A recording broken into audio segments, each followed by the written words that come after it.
Abacamanza igice cya 18. Mika n'ab'umuryango wa Dani. Muri icyo gihe Abisiraheli nta mwami bari bafite. Muri icyo gihe kandi ab'umuryango wa Dani bari bagishaka aho batura kugira ngo habe gakondo yabo, kuko mu Bisiraheli ari bo bonyine bari basigaye bataratura mu mugabane wabo. Nuko Abadani batoranya mu mazu yabo yose abagabo 5 b'intwari bo mu migi ya Sora n'uwa Eshitawoli, babwira abo bagabo bati, nimujye kuzenguruka igihugu mugenzura uko giteye. Baragenda bageze mu misozi ya Efurayimu, bahingukira kwa Mika baraharara. Bakiri aho baza kumva imvugo ya wa musore w'umulevi, maze baramwegera baramubaza bati, ninde wakuzanye hano? Uhakora iki? Ubaho ute? Arabasubiza ati, Mika yankoreye byinshi, yangize umutambyi we kandi arabimpembera.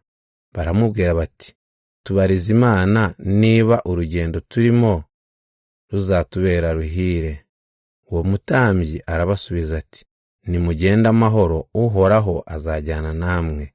Nuko abo bagabo 5 bakomeza urugendo, bagera mu mujyi wa Layishi, basanga abantu baho biberaho mu mahoro no mu mutekano, bigenga ntacyo bikanga. Nta masezerano yo gutabarana bari bafitanye n'andi mahanga, kandi nubwo babagaho nk'Abanyasidoni bari kure yabo. Ba bagabo 5 basubiye i Sora na Eshitawoli. Abandi Badani barababaza bati, muzanye nkuru ki? Barabasubiza bati, igihugu twagenzuye twasanzemo intara nziza cyane. None muracyategereje iki? Nimuhaguruke tuhatere, tudatinze tukigarurire. Nimugerayo muzirebera ukuntu ari hagari kandi hatuwe n'abantu batagira icyo bikanga. Ni intara yera ibintu byose, kandi Imana izabaha kuyigarurira. Nuko abo bagabo 600 bo mu muryango wa Dani bafata intwaro, bahaguruka mu mujyi wa Sora n'uwa Eshitawoli. Barazamuka bakambika iburengerazuba bwa Kiriyayerimu mu ntara y'Ubuyuda. Aho hantu hitwa Mahanedani kugeza n'ubu.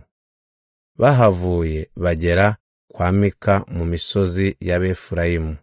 Ba bagabo 5 bari bagiye gutata intara ya Layishi, babwira bagenzi babo bati, muri uru rugo hari ishusho ibajwe n'icuzwe n'indi shusho y'ibigirwamana. Murabitekerezaho iki? Abo bagabo 5 bahita binjira mu nzu ya wa musore w'umulevi, bamubaza amakuru. Naho ba bandi 600 bari bahagaze ku irembo bitwaje intwaro. Wa mulevi w'umutambyi arabahasanga, maze ba batasi 5 binjira mu ngoro ya Mika, basahura ishusho ibajwe n'icuzwe n'indi shusho n'ibigirwamana.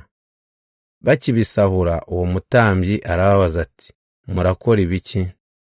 Baramusubiza bati, ceceka kandi uruce urumire, ahubwo ngwino twijyanire uwo umutambyi ushinzwe umuryango wacu.